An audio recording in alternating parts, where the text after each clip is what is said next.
So hi guys, what's up? I'm just adding this part while I'm just editing the video. So for the first time I have just hosted such kind of session with that personality having an AIR background and such a nice qualifications. So at the beginning of the stage just I got hesitated, and due to this I just open up my speech, what I have to speak, because I forgot what I have to just give an introduction for his. So kindly ignore my mistake, and this is for the first time I'm just hosting the session. If you notice any mistakes, do let me know in the comments so that I can just improve in the next part for which I am just hosting the session. So thank you for watching this video, and I hope so you get the information from the video, and make sure to subscribe to the channel. Bye bye.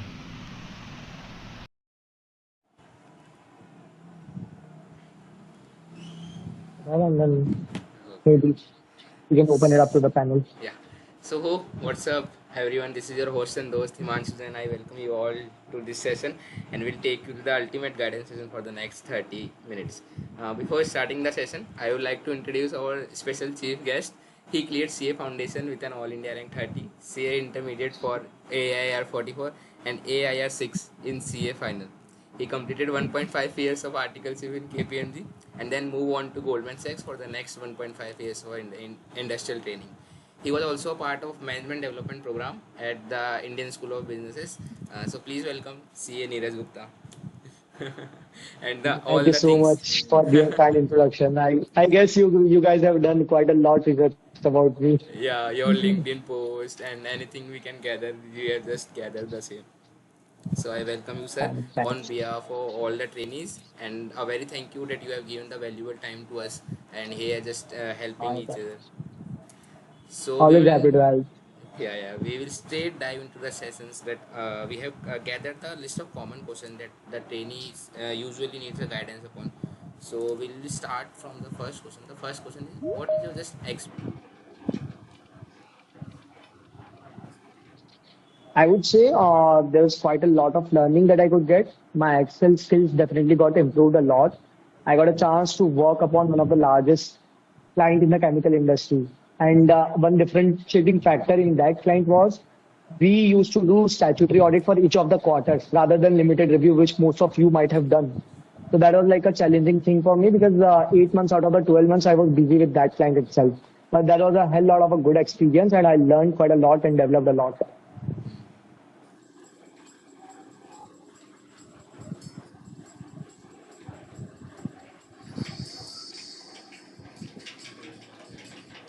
lessons you have get from that 1.5 journey in KPMG? Like, if you have move on from your city to there, like independent living and anything else, any lifetime lessons? So yeah, so the first thing that I learned was managing my own expenditure over the income that I might get. So basically, I moved out to Ahmedabad for the first time, and the 1.5 years were quite a bit challenging for me. The stipend was basically 15,000. I had to manage entire expenditure of mine along with my studies with that, and I learned to manage that. Even had some of the savings as well. So that is how I started my career and learned how to manage expenses along with everything. And what about the bachelor's life? You have lived that 1.5 years. So Ahmedabad, I would say Ahmedabad is not supposed to be a bachelor's life. There's a dry street basically. For that, I basically moved out to Bangalore. Next question is, why did you shift from industrial training, being despite from that KPMG tag, and you know you will get better opportunities if you are from KPMG, but despite from that you have just moved to industrial training? So like base for this. Two to three reasons were there. One, I ultimately wanted to work in an industry. So I thought, why not to give it an early start? The second one was basically, while you are an article assistant, you might get a certain areas only. And I guess I've worked upon almost all of them during my articleship in the first 1.5 years. Obviously, you'll have to stretch yourself a little extra to have all those areas worked upon in the first initial years. And I thought that this would give me a varied flavor of learnings and the same point of time helped me to learn to manage stakeholders. The third reason was I basically wanted to move out of Ahmedabad and pursue the remaining period of my training in Bangalore. The reason being I've seen my friends grow a lot while they were in Bangalore. in terms of personality, in terms of confidence, in terms of dealing with people basically. So those were my three reasons of moving to industrial training from articleship despite being the KPMG tag. The most common question which is asked in that form is that what is your study plan during the next 2.5 years, being a rank holder in foundation, being a rank holder in intermediate, and same in pursued by you in CA finance. So what is your exact So 2.5 month strategy? 2.5, when you say 2.5 months, is it like just 2.5 months before the exam Yeah, or before the exam. First, you will tell about the yeah? before the exam, and then what overall study you have upload when you have taken the first classes. Yeah, that. Okay. So I'll talk about like this entire articleship 3 years and then how I manage my things in 3 months. So that will answer both of your questions. My articleship started in March 2021 and I took the first classes right in April 2021. I was like good to start, but obviously there might come a time when you would have a lot of work pressure and you might not want to study. So even though when I took my first classes in April 21 and finished more than 50% of it by July, I could complete the first subject by the end of December. So basically, it took me almost 8 months, if I am not wrong, 8 or 9 months to complete the first subject. The second subject I took in the next July, basically. So I was like very haphazard with regards to planning that first 2.5 years. But I was able to manage all of the classes before my study leaves were started. Now, basically, I deferred one attempt as well, but I wouldn't say that I got benefited a lot from it because my classes got ended in June 2023 and my study leave started in January 2024. But I haven't studied one single word in those entire 6 months which I deferred, where I was like more into enjoying my life rather than just focusing on the studies. So, what I would suggest all of you guys, just get done with your classes before your study leaves are started. And since most of you would have 6 entire months in between of your articleship or industrial training gets completed and your exams, you guys might be in a better position than I was if your classes were completed. Now, when we talk about the 3.5 months of study leave that I got, what I basically planned out on the first day itself, I just made a broad plan that within this many days, I'll have to complete this subject, after that this, after that this. And in that way, I basically chalked out a detailed plan that how would I end up completing 3 revisions. One more thing that basically happened with me is that I initially took an assumption that due to elections, my exams are going to get postponed for the next 20 days. And the first timeline that I prepared was like for from 7th of January when my study leaves were started and my exams would start from 21st May. So that was my like first plan. But when that didn't happen, I had to basically improvise and then make the plan as for 30th April. So obviously, even though when you would make a plan, it might not be possible for you to achieve 100% of it. But it's okay because it's okay. It will happen with everybody. What basically makes you outstand the rest of the crowd is how confident you are in dealing in those kind of situation. One, two, whether you are not letting that affect you so much. Because what basically happens is each one of us knew that we got to study for 8 to 10 hours or somebody might stay for 12 to 14 hours. Every one of us do that. But what basically stands out is people do not feel confident enough even after doing such kind of things. When the last month of the exams come, most of the people panic that they are not remembering anything. So Got it. those are the kind of things that I did differently than what other people do. And I made myself believe that yes, you can do it. Yeah. So that's the thing. Maybe know the like reason for this deferment. If it is like you can just share to us. Yeah, not a problem. So basically, when I started my industrial training, I was able to complete only two of the subjects. Okay. So there were, in case if I would have given November attempt, there were 5 subjects that were remaining. Hmm. Now, by the end of June 2023, I was able to complete the remaining 3 subjects that were also part of new syllabus. Costing and law, I had never touched. So, in case if I was going to opt for November 23, I would have to get done with those 2 subjects, which might have taken the next 30 days. So, basically, by the end of July or maybe mid of the August, I would be able to complete my entire syllabus with the classes, not the revision. And in that case, I would have only 2.5 months to revise entire 7 subjects.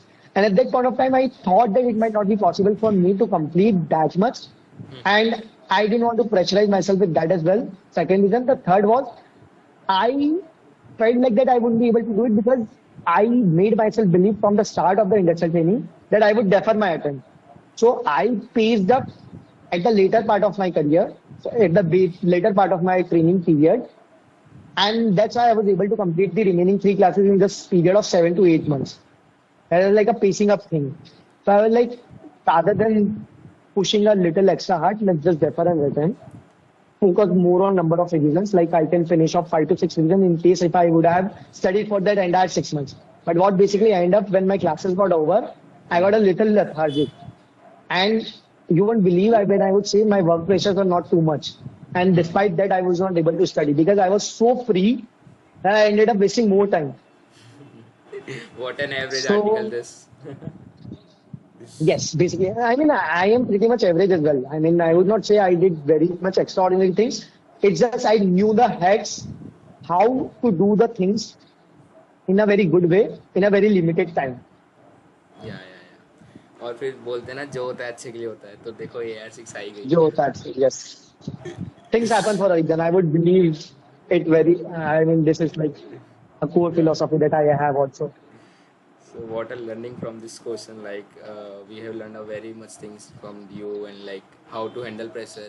So any more tips you want to give, like how to overcome the that pressure from that 2.5 months? Because at this position of time, many students get like suffer depression and don't able to study. Just remember these things. So just how can you just go through this? The best strategy that I would say is take a piece of paper, break down your goals into number of days. One. Two, don't just see that how many days are left. Basically, what we basically do is, let's say if we are standing on what it's 16 September and our attempt is in November. So it's just saying only 45 days are left. We don't break it down into number of days like next 5 days I will do this, the next 7 days I will do this. If you do this, now you will have that belief in you that yes, it is possible. And I will tell you, so basically what used to give me a kick and motivation is I had friends who did their entire syllabus right from the scratch in just 5 months. There's a senior in my articleship firm. He told me that during his 2.5 years of articleship, he studied nothing. Nothing. And in those 5 months of study list that he got, he started right from the scratch, did all the self-study. He did not take any classes, but he did everything. And despite that, he scored 470 out of 800. And at the time when he scored 470, that was a very good score. And that's what's close to ranks. So I had the belief if he could do it, I can do it as well. That's the main motivation. So just break it down into number of smaller goals, things will become easier. And make yourself believe that you've got it. I mean, if the rest of the other population could do it, you can do it. One other psychology that I used to make myself believe is, so basically foundation ka result is 20%, right? Then there comes inter ka result, which is again 10 to 12%.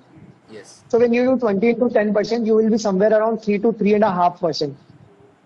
And when you pursue your articleship or industrial training from a big firm, you're again in the top 1 to 2% of the crowd.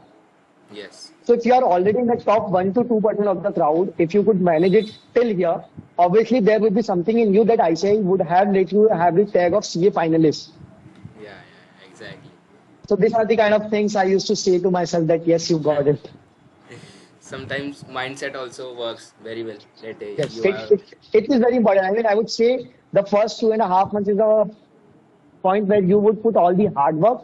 The last 15 to 20 days or a month would be all about your mindset. Yeah, exactly. Yes. So thank you for this. What advice you would give regarding the CV preparation, interview preparation, extracurricular activities, specifically for those articles who is just willing to join industrial training in investment bank? So any guidance to them? I would say so. Basically, when you heard word Goldman Sachs, you would think of that we were doing our industrial training in investment banking. So it's not true. While Goldman Sachs is a big investment banking firm, most of the industrial trainings that get are in the other departments. I mean, there was just one industrial trainee in GS who was working in the IB department. One. Two, when we talk about the skills, obviously you need to brush up your concepts regarding Ind-AS. One. So basically those are like 4-5 standards, 115, 116, 109, Ind-AS 12, and 102 might all be there. So those are the kind of index that you need to be very sure of. The second thing is make sure you are very good with your AFM. They would ask you concepts regarding derivatives, forex, valuation, all those things you need to be very sure of. Now the third and the foremost and most important thing is your resume. You'll have to be very sure of each and every question that might be asked on any kind of work that you might have done. Even if you have write a single line stating that I've done this, they will drill you down to that particular one point and that will determine your entire interview. Basically, I would say do not mention anything that is wrong because you will not be able to justify it. Why I say this, basically, if you go through my post as well, I posted one of the interview experience that I had in GS final round. They asked me questions regarding general entity testing, which I mentioned in my resume. And like 20 to 25 minutes, I was grilled on that particular topic only. But since I actually worked upon it, I was able to answer all of the questions, almost all of the questions. There was just one question that I couldn't answer, and I told them upfrontly that I couldn't get a chance to work on that. But that's how you need to be very sure about your resume. Regarding extracurricular, obviously not many, but some of the firms like BCG, they actually prefer you to be like an all-rounder. When I say all-rounder, they want you to be excel in every field, not just your academics, not just your work, but they want you to like have some national level playing of any sports, or you might be a dancer, you might be XYZ things, or you might have organized several X and Y events. So these are the kinds of things that they would want in their industrial trainee because they just don't want a rot learner or somebody who does not have a personality. That's meant to be. So basically, these are the kind of things that I would suggest you to be very much prepared upon. And other thing is just confidence. I mean, even if you don't know the answer, if you bluff it with such a confidence that the person in front of you would think twice that whether the person answering is correct or not. Is then another strategy that I follow. Yeah, that's Hashtag not in the confidence. present interviews. Confidence Yes. also matters in that interview.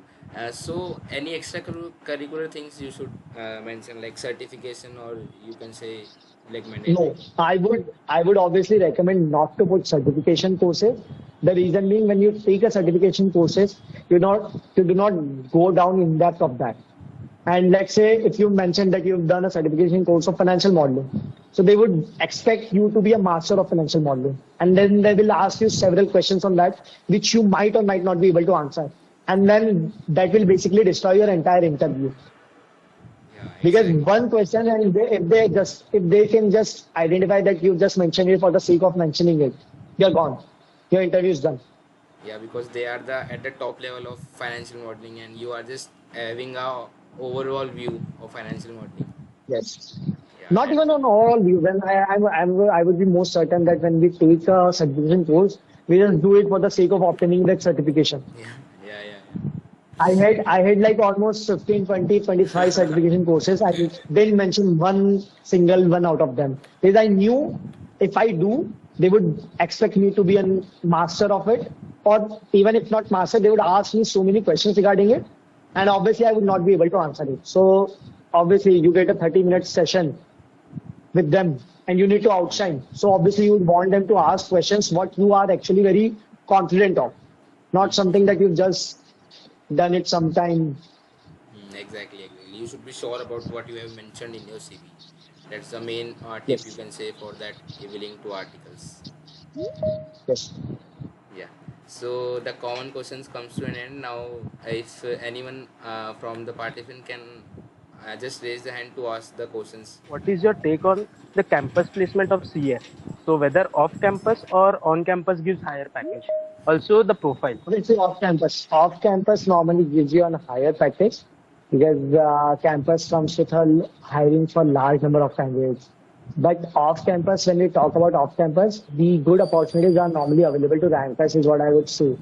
But there are my friends which got a very better pay in off campus, even though they didn't have rank, but because their resume was so strong and they were good with the interviews, they were actually able to get a package at par with the rankers and even better than some of the rankers. Most of connection and build on my personality. One thing that I could suggest you to build upon your extracurricular is the ICI events that are being organized. You might get a chance to like take a participation in the conferences that are being organized, the various competitions like debates, speeches, and there are so many competitions that I say normally organizes. So there you can start being very active to build up your extracurricular, and if you get a chance to like present your brand, sorry, if you could mute for a minute. I will do. Yeah, you can continue. So what I was saying is if you could like take participation in those kind of activities and be able to represent your branch in the national level, that would basically add brownie points to your resume. And when we talk about Morgan Stanley, obviously Morgan Stanley might also organize some of the events, like there might be sports events or cultural events. You could start being more active in that domain as well. I would say those are the two things where you can leverage. And a third advice that I might give offline, so we can connect on it later on. Yeah. Totally understood. Totally understood. Sam, I Okay, hope okay. you get the proper answer from Neeraj. Yeah, Thank yeah, you for got it. this. Thank you so much, Neeraj, for your time. No problem. That industrial training is going to help if one wants to start his own business. Own business, yeah. So I would tell you, so basically that is what I also am trying to be aspired for in the job that I'm going to do.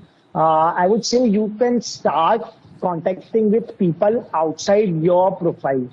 When I say talk to people outside your profile, what basically I mean is you would obviously get a chance to interact with people in multiple departments, maybe supply chain, maybe sales, maybe marketing.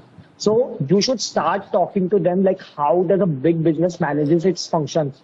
When we talk about supply chain, you'll have to understand what is the logistics basically that ITC might have. When you talk about sales, basically what you are going to ask them is how right from the product is being made, you make the product reach to the ultimate retailer. So when you ask this kind of questions to people around here, obviously some of them might answer and some of them might not, or some of them give you half-hearted information. But that will basically leverage you to help identify how a big business manages itself. And the same thing, if not 100%, even if you apply it in a mid-sized business that you might start with, you can leverage that there. Okay, thank you. That's Uh, it from my side. Thank you. okay. Yes, Shan. Speak. Hi, this is Jan Mugraj. I've been selected as To get the answer whether to going towards job or business after CA. So that was the basic of. Okay. So if I summarize your question, you want to know whether the industrial training is going to make your mind clear whether you want to do business or pursue job in the future, right? Yes, Is that your yes, question? Or you just want to yes. know whether you can get a good flavor of working in a company? Because basically those are two varied questions. So the first one was the question that you were actually wanted to ask, right? Yes. Okay. Okay. So obviously, it's going to play a major role in you deciding whether you want to pursue a job or a business. The reason means you will get to work in the same kind of environment that you would work as an employee. Basically, Okay. companies normally do not treat industrial trainee different than what they treat their employees. It's just the salary difference that is going to be there. Other than that, you will Okay. be treated as a normal employee. You will work in the same way that those people might have. And this is what you might have experienced in an articleship as well. So you will obviously get a chance to determine whether you actually want to do a job, which is like 9 to 5 or 10 to 6 or whatever the time is, or you want to actually do a Yes. business. So this will give you a better clarity whether you should actually do a job or not in the future. Because actually I don't take articleship so seriously, so that's why I want to check whether it's suitable or Sure, not. no, this will definitely. So basically, since you have mentioned the name of two of the larger corporates, one is HSBC and the second one is HDFC. You'll obviously get the chance to work in a proper way now because obviously there would be deadlines, there would be reporting responsibilities that you might have based on the division that you are in. So you will get the responsibility as well. And once you have the responsibility of the what I would say reports or XYZ things that you might have been assigned to, you'll obviously have to work in a better and efficient and formalized way. And that's how you can be able to determine whether job is the right fit for you or not. Okay, okay. Thank you and thanks for your time. No problem. Happy to help you. Okay, thank you, Sumit. Thank you, Sumit, for your question. As we are already running out of time, it's 10:03, so I will It's ask fine you in case last. if anybody has other questions. In case if anybody has other questions, I'm like we can stretch it a little. Okay, if anybody have. I'm just asking you, what do you think? Which of these work scopes do you think have the highest scope in future? First, I want to give a clarification again is that I have not worked in an IB domain. Okay. Why? Two, I would say it is very subjective. The reason being, some people actually start to like audit very much. The other people, set of people might like business finance or FP&A roles. So, I mean, as for me, I am more inclined towards business finance because that would basically give me a chance to understand the business as a whole rather than just auditing the numbers. So for me, it was more of like I am more inclined towards business finance, FP&A, and strategy kind of roles than audit. But again, that is very subjective. I mean, some people, when you talk about to diverse way of people, some people actually like working in an audit domain, and that's where they continue their future career choice. And there's a huge scope. I mean, in case if you like something, there's a huge scope in each of the fields. When we say about audit, the average increment rate that the audit department people have is 15%, which is like very good when you continue in a one particular job. I'm talking about increment, not the basically hike that you get in between switching from one company to another company. I'm just talking about the average increment rate. When you talk about business finance, the average increment rate is 7 to 8%, but the initial pay is higher. So in monetary terms, almost everything is at par. If you talk about the longer picture. And the growth is huge. I mean, if you are loving something, you will obviously want to put an extra mile to it. And once you put an extra mile towards it, you will reap the advantages of it as well. Yeah.